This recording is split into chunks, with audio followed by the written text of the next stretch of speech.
మా అన్నయ్య రాచకొండ రవి గారు, గ్రామం ఓగోడు. తను తాళ్ళు గీయడానికి ఛత్తీస్గఢ్ రాష్ట్రానికి వెళ్ళి అక్కడ తాళ్ళు గీసేవాళ్ళు. అక్కడ తనకి బాగా జ్వరం వచ్చి బాగా వణుకుడుతో గవర్నమెంట్ హాస్పిటల్లో ఛత్తీస్గఢ్లో జాయిన్ అయ్యారు.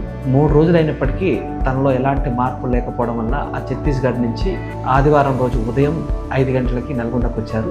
అప్పుడు అక్కడ నల్గొండకు వచ్చినప్పుడు అతను బీపీ 60-40గా పడిపోయి ఉండే చాలా విపత్కర పరిస్థితిలో ఉన్న ఐకాన్ హాస్పిటల్ తీసుకొచ్చాము.